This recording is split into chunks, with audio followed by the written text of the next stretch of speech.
New audio is shedding light on former President Trump's final days in office. In reporting for his new book, Tired of Winning, Donald Trump and the End of the Grand Old Party, our chief Washington correspondent Jonathan Karl spoke with the former president about the January 6th attack on the Capitol just over 2 months after it happened. Take a listen.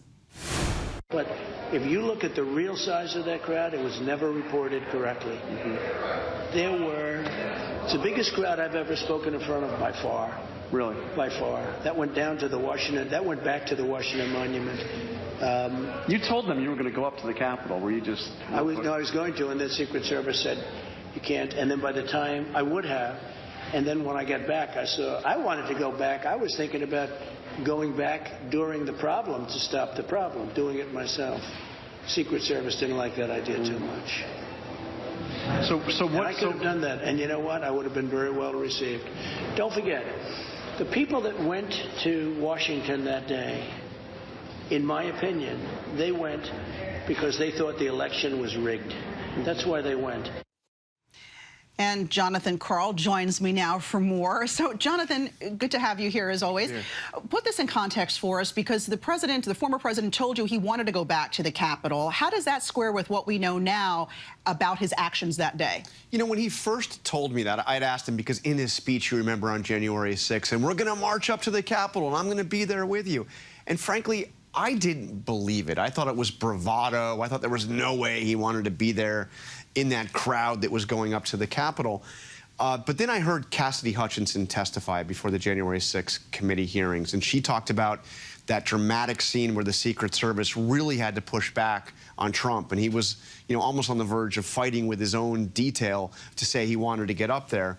So I think it's highly significant, especially because what he is saying is that if he went up to the Capitol during the problem, I mean, during the riot, during the assault on the Capitol, that he would have been very well received. It's really quite astounding.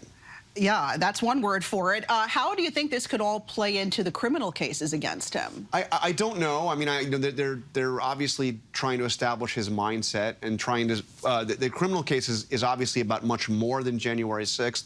It's about his efforts to overturn the presidential election.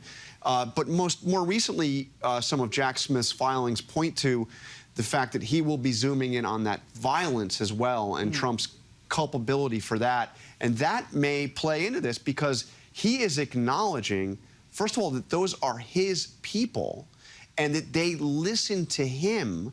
I mean, this may have seemed obvious to everybody at the time. They were all wearing his hats and his shirts and the Trump flags. But this is him acknowledging it. Right. At a time, by the way, when a lot of his supporters are acting like these were like Antifa, this was all a big FBI plot. I mean, there are a lot of crazy conspiracy theories saying that those weren't really Trump supporters. Well, here you have Trump himself saying, those are my people, and I would have been well received if I had gone up there with them. This is your third book on the former president. What, I guess, surprised you the most about your reporting? You know, I spent a fair amount of time trying to find out what he was doing after he left the White House and he went down to Mar-a-Lago. He was exiled. He was thrown off Twitter. The conservative media wasn't even paying attention to him anymore. Fox News, persona non grata, no interviews. Kevin McCarthy went to visit him, and it made such news because nobody else really wanted anything to do with him. So some of the more surprising things is what life was like inside Mar-a-Lago. I have a chapter, I think it's one of the more interesting chapters in the book, called Dark Days at Mar-a-Lago, where you see a depressed Trump, an out-of-touch Trump, and a Trump who is doing things like DJing parties on the patio outside of Mar-a-Lago. Interesting thing to be doing. How are former President Trump and his inner circle responding to the book, if at all? Well, he put out a statement, blistering statement, saying that I work, you know, so little talent or something like that. He said, some people have it and some people don't.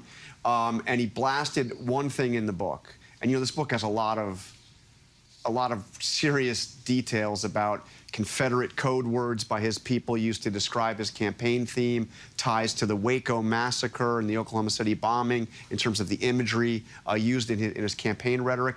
And the thing that they took issue with, that he took issue with, was an anecdote in the book about Kim Kardashian. That's what set him off. Well, now we've got to go all read it. Yes. Chief Washington correspondent Jonathan Karl, always good to have you. Thank you. Tired of winning, Donald Trump and the End of the Grand Old Party, out now wherever books are sold. Hi, everyone. George Stephanopoulos here. Thanks for checking out the ABC News YouTube channel. If you'd like to get more videos, show highlights, and watch live event coverage, click on the right over here to subscribe to our channel. And don't forget to download the ABC News app for breaking news alerts. Thanks for watching.